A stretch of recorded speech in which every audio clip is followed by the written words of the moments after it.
ఏవి ట్యుటోరియల్. ఈరోజు మనకు తెలంగాణ రాష్ట్ర ప్రభుత్వం గురించి ఒక టీచర్స్ అంటే బీసీ గురుకుల సొసైటీలో 1000 ఉద్యోగాలు టీచర్ జాబ్స్ సంబంధించి ఒక అప్డేట్ రావడం జరిగింది. కొత్తగా ఏర్పాటైనటువంటి 119 జూనియర్ కాలేజీల్లో బోధనేతర అంటే టీచింగ్ నాన్ టీచింగ్ పోస్టులు అన్నమాట. తాత్కాలిక పద్ధతిలో నియామకానికి ఏర్పాట్లు. పూర్తిస్థాయి సిబ్బంది వచ్చే వరకు కొనసాగింపునకు అవకాశం. ఇక మహాత్మా జ్యోతిబా పూలే తెలంగాణలో వెనుకబడినటువంటి తరగతుల సంక్షేమ గురుకుల విద్యాసంస్థల సొసైటీ పరిధిలో కొత్తగా 1000 ఉద్యోగాలను ప్రభుత్వం మంజూరు చేసింది. ఈ యొక్క సొసైటీ పరిధిలోని 119 బీసీ గురుకులాల పాఠశాలను జూనియర్ కాలేజీలుగా ప్రభుత్వం అప్గ్రేడ్ చేసిన క్రమంలో వీటిని 2021-22 విద్యా సంవత్సరంలో ప్రారంభించిన సంగతి తెలిసిందే.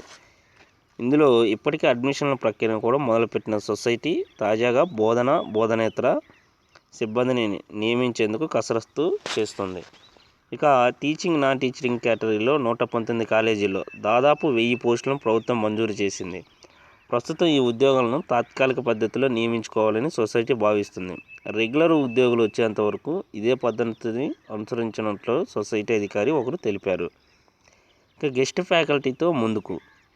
బీసీ గురుకుల జూనియర్ కాలేజీలో టీచింగ్ కేటగిరీలో 850 పోస్టులు, నాన్ టీచింగ్ కేటగిరీలో 150 పోస్టుల వరకు ఉద్యోగాలు ఉన్నాయి.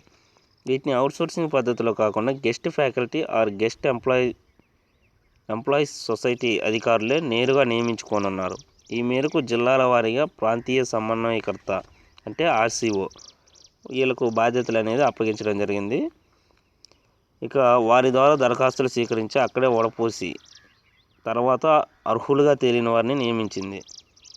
ఇక మెరిట్ ఆధారంగా ఎంపిక చేయనుంది. ఇందుకు సంబంధించిన మార్గదర్శకాలను అతి త్వరలో సొసైటీ క్షేత్రస్థాయి అధికారులకు ఆదేశాలు జారీ చేయనుంది.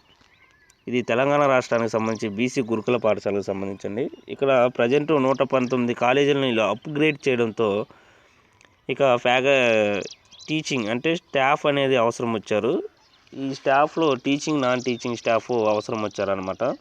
వీళ్ళు టీచింగ్ వచ్చే వాటికి 850, నాన్ టీచింగ్ 150 పోస్టులు వరకు ఉంటాయి. వీటిని డైరెక్ట్ రెగ్యులర్గా కాకుండా అవుట్సోర్సింగ్ అంటే కాంట్రాక్ట్ పద్ధతిలో వీటిని తీసుకోవడం జరుగుతుంది అని చెప్పారు. కేవలం రెగ్యులర్ ఎంప్లాయీస్ వచ్చేంత వరకు వీటిని కొనసాగిస్తారు. ఆ తర్వాత అనేది అవసరాన్ని బట్టి వీళ్ళని ఉంచుకుంటాము అని ఇలా తెలపడం జరిగింది. అయితే ఈ యొక్క 1000 ఉద్యోగాలు అనేవి ఏ విధంగా నోటిఫికేషన్ ప్రాసెస్ అనేది సెలక్షన్ ప్రాసెస్ ఏ విధంగా ఉంటుంది అనేది మొత్తం ఒక ఆలోచనాత్మకంతో వీళ్ళు ఉన్నారు. త్వరలో దీని గురించి కంప్లీట్ డీటెయిల్స్ అనేది వస్తాయి. సో ఇదండి దీనికి సంబంధించి తెలంగాణ గురుకుల పాఠశాలకి సంబంధించి 1000 టీచింగ్ అండ్ నాన్ టీచింగ్ పోస్టులకు సంబంధించిన కంప్లీట్ డీటెయిల్స్ ఈ యొక్క వీడియోలో వివరించడం జరిగింది.